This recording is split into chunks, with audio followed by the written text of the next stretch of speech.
gente! Tudo bom com vocês? Espero que sim, que esteja todo mundo bem e que logo logo isso vai passar, eu sei.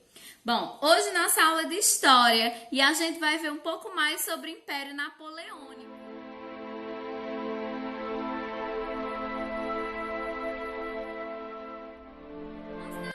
Iniciar a fala sobre o Império, eu queria que a gente voltasse até a Convenção Nacional, certo? Lá na Revolução Francesa, e a gente lembrasse o que era e tudo mais, como foram tomadas essas decisões, até chegar ao Império Napoleônico.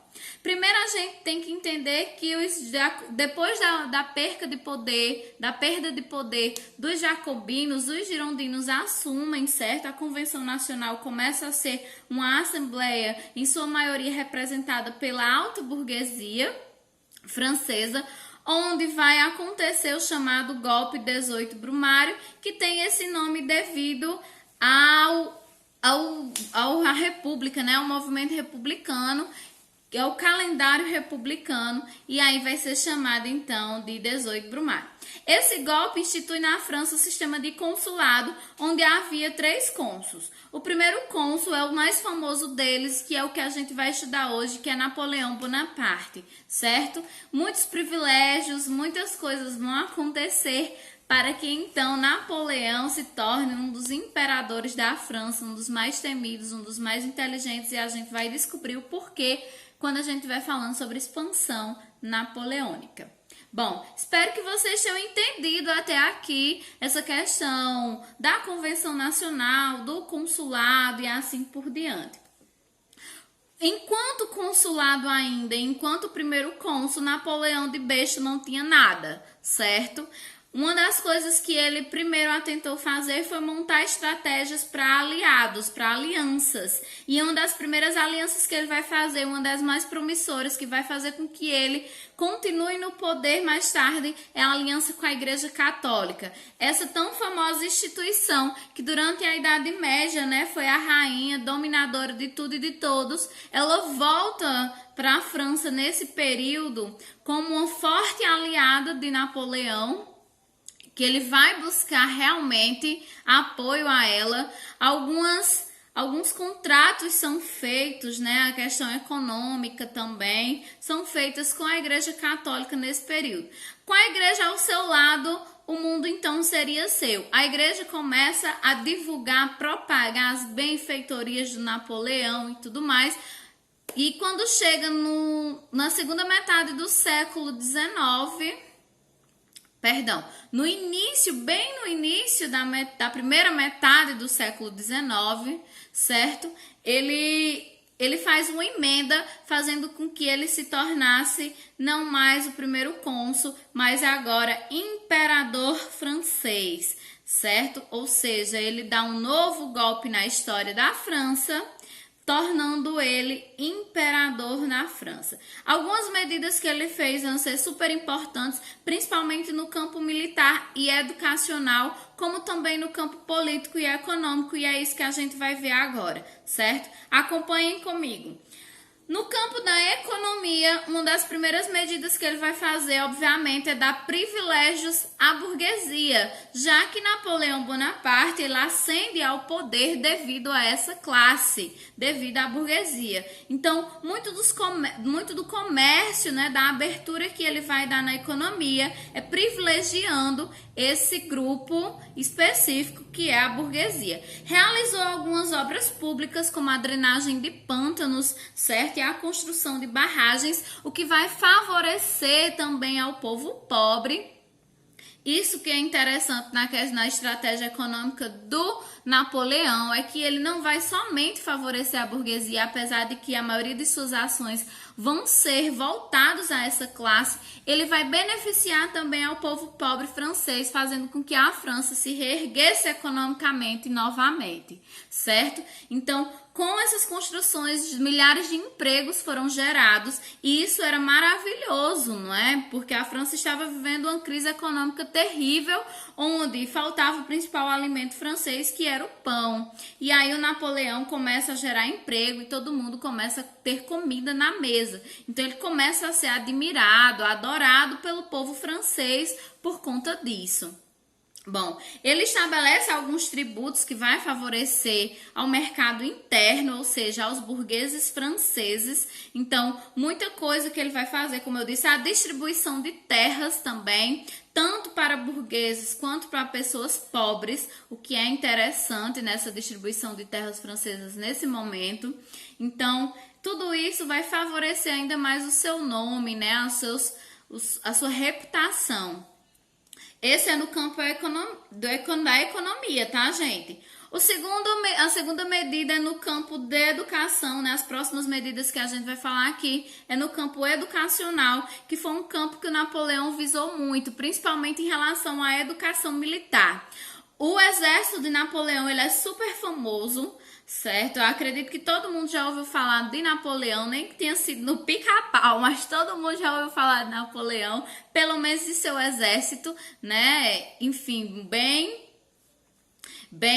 como é que eu posso dizer, bem amparado. Ele tinha assim um armamento, começou a investir nessa indústria bélica, né, que é a indústria de armas para a guerra. Então, tudo isso vai favorecer para que ele montasse um belíssimo exército, sem contar na questão educacional. Ele vai tomar como referência a antiguidade, Esparta, Roma, quando as crianças desde cedo na escola aprendiam não somente a questão filosófica, as teorias, e sim começavam de fato a serem treinados para a guerra, né? E é o que vai acontecer na França. Ele investe muito em escolas militares, onde ele não vai querer trabalhadores ou operários, por exemplo. Ele vai querer sim soldados que pudessem lutar com ele. Isso, obviamente, já visando uma expansão, né? Uma expansão territorial, o que vai acontecer mais tarde, graças a todas essas estratégias, essas medidas que ele toma logo de início no seu império, certo? Algumas escolas técnicas, elas deixam de ser técnicas. Como assim? Escolas técnicas são aquelas que servem, por exemplo, pelo menos nesse período, elas servem para montar, para fazer com que haja uma mão de obra mais rápida, onde a pessoa vai ao mesmo tempo se formar, ser educado, ser letrado, na verdade, alfabetizado, já vai sair com uma espécie de curso para se inserir dentro das fábricas, dentro das indústrias. Então, a escola técnica, ela tinha a função de transformar as pessoas em operários, em trabalhadores urbanos. E o que ele faz? Ele tira todas as escolas técnicas e colocam escolas militares no lugar, para que não se formassem mais trabalhadores e sim soldados, certo? A política e o militarismo é o nosso próximo campo, que a gente vai falar sobre as medidas que a gente já vem falando, né? Quando a gente fala de educação militar, a gente fala também de militarismo, mas os projetos dele eram muito mais grandiosos, muito mais do que isso. Era uma questão de expansão, não é? Parece até um pouco, eu não sei se vocês já assistiram aquele desenho, o Pink e o cérebro quer sempre comandar o mundo. Acho que seria um pouco do Napoleão aqui, tá? Ele tinha essas ideias de mudar, de pegar o mundo para si, de dominar todo o planeta, enfim, pelo menos a Europa por inteiro e parte da Ásia. Ele queria todo o território para si. Era essa uma das ambições do Napoleão. E aí ele vai montar estratégias, sim, militares, políticas, certo? Com a expansão e a tomada de alguns territórios. Vai ter nesse período como aliada a Áustria. Vai conseguir, sim, tomar e expandir seu território, como, por exemplo, vai tomar alguns territórios portugueses, espanhóis, certo? Mais tarde vai conseguir invadir a Rússia, chegando até Moscou, tomando o território de Moscou e muito mais. Então, ele vai ser o bichão mesmo, né? Essa a fala que eu tenho, é que ele vai sim conseguir se expandir e conseguir território e aliados. E por quê? Porque vai investir bastante no campo militar, certo? Bom, quando uma região era tomada ou quando ele conseguia expandir seu território e dominar aquele território, ele sempre colocava generais de sua confiança ou até mesmo parentes para administrar e governar aquele lugar, certo? Porque ele não poderia correr o risco de perder tal território, ok? Entendido até aqui as primeiras medidas de Napoleão logo após o seu golpe, tomando a França para si, se tornando imperador? Espero que sim. Bom, e aí a gente dá continuidade a essa política externa napoleônica, que vai ser tão famosa, né? Essas guerras que vai acontecer. Como eu disse, muitos territórios vão ser tomados, não somente em Portugal, em Espanha, mas também na Itália, certo? Em Córcega, muitos territórios vão ser agora dominados pela França, e aí ele vai transformar esses territórios que ele toma em espécies de estados franceses, onde teriam que responder à França politicamente e economicamente, ou seja, os territórios tomados pelo Napoleão agora era como se fosse pertencente à França, pelo menos politicamente, certo? O que eu tenho para dizer a vocês é que o seguinte, a Inglaterra ela não vai gostar nem um pouco disso, nem um pouquinho mesmo, ela vai ficar injuriada, como diz o Matuto, principalmente porque vai estar aquela corrida, né, enorme industrial para ver quem é a potência mundial, na verdade, quem é a potência econômica do período. E aí a França querendo tomar o lugar da Inglaterra, sendo a Inglaterra a pioneira na industrialização, com inúmeras fábricas, inúmeras indústrias, né, tentando pegar todo o mercado consumidor que ela pode para si, de todos os países europeus e de suas colônias e assim por diante. Então vai estar essa briga ferrenha entre França e Inglaterra. E a Inglaterra, ela disse, não, eu não vou perder essa guerra para a França. E aí ela começa a montar também estratégias com outros países europeus para fazer com que a França ela saia dessa corrida. O Napoleão, obviamente, não querendo perder para a Inglaterra, começa esse joguinho, né, político, expansionista, e ele diz assim, eu só vou ganhar da Inglaterra no momento em que ninguém mais comprar nenhum produto inglês. E aí uma das mais famosas e uma das principais estratégias do Napoleão, que é chamada de bloqueio continental. O que seria então bloqueio continental? Ele bloqueou, né, os países de comprarem produtos ou até mesmo, certo, de exportarem em navios ingleses. Isso para quê? Para que ele pudesse ter o mercado consumidor. Ao invés desses países comprarem da Inglaterra, eles comprariam produtos franceses e exportariam seus produtos, né, internos para outro lugar, também em navios franceses. Só assim ele faria com que a Inglaterra perdesse mercado consumidor e sua economia ficasse frágil. E a França, assim, se tornaria potência mundial, ultrapassando a Grã-Bretanha. Isso não acontece porque os produtos ingleses, eles mesmo com bloqueio continental, eles começam como é que eu posso dizer? Não é que começam, mas eles continuam sendo vendidos, sendo comprados por essas outras nações, o que vai irritar bastante o Napoleão. Lembrando que quem desobedecesse o bloqueio continental estava jurado de invasão e tomada de território militarmente, certo? Ou seja, ele declarava guerra mesmo a quem desobedecesse a esse bloqueio. Então, muitas nações ficaram com medo, mas outras nações, mesmo com o bloqueio, mesmo com a ordem de Napoleão, eles continuavam comercializando com a Inglaterra ou exportando seus produtos em navios ingleses. Isso vai irritar bastante, muito mesmo o Napoleão, de forma de que ele vai ficar obsessivo na ideia de destruir a Inglaterra e de manter esse bloqueio, obsessivo mesmo ao fato de que ele não vai mais se importar para as outras coisas, a não ser a política expansionista dele, fazendo com que muitos partidos, principalmente os restauradores, que queriam que a monarquia voltasse, aquela monarquia lá do Luís XV e do Luís XVI voltasse, ou os jacobinos que queriam que a França fosse república novamente. Então esses dois grupos começaram a ganhar força, enquanto, olha só, enquanto Napoleão estava aqui, ó, focado em receber notícias boas em relação ao seu bloqueio continental, querendo aqui, ó, focado em fazer com que a Inglaterra perdesse seu posto de potência, que a França assumisse o lugar, os outros partidos começavam a crescer internamente sem que ele percebesse e começaram a incitar a população, a incentivar a população a questionar as ações autoritárias de Napoleão.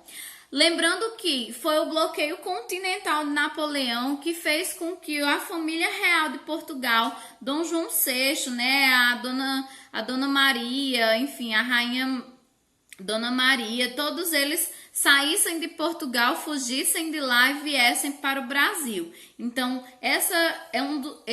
o bloqueio continental vai ter consequências até mesmo para nós, né, que vamos receber, enquanto Brasil, a família real.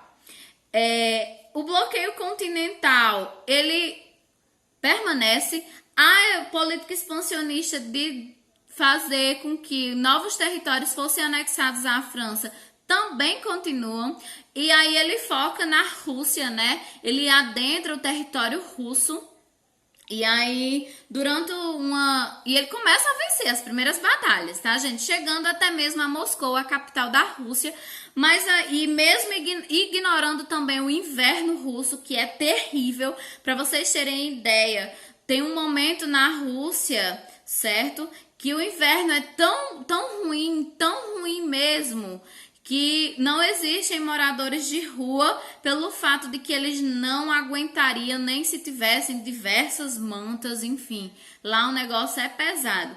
Ignorando, mesmo assim, ele decidiu avançar com suas tropas para a tomada de toda a Rússia. E a gente sabe que é um dos maiores países em extensão territorial, se não for o maior do mundo. Então ele queria toda a Rússia, não importasse o frio, não importasse a neve, não importasse o inverno.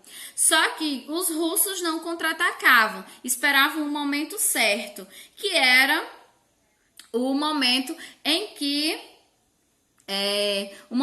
o inverno ia ficar ainda mais rigoroso e assim os russos que já eram acostumados com o frio poderiam então vencer o exército napoleônico. E foi isso que aconteceu. O frio ficou muito pior.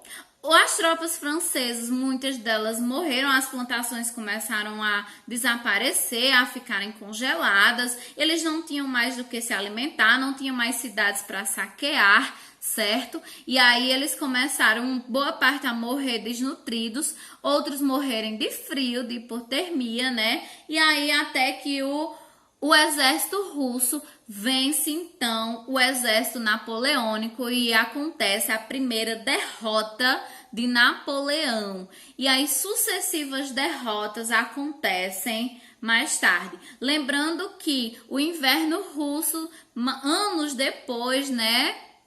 Anos depois também vai derrotar as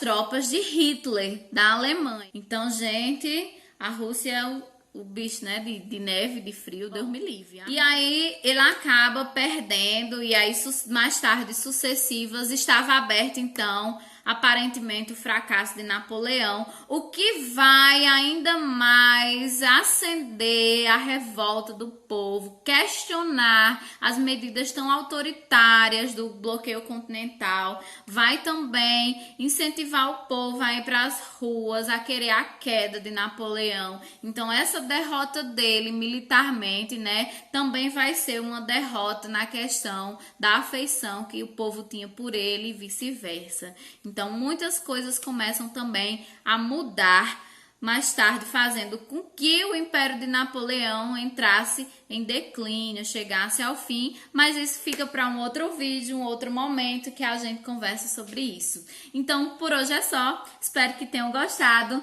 e aí, não posso esquecer de dizer, ai meu Deus, deixem um like, se inscrevam no canal, beijo, e é isso. Olá! eu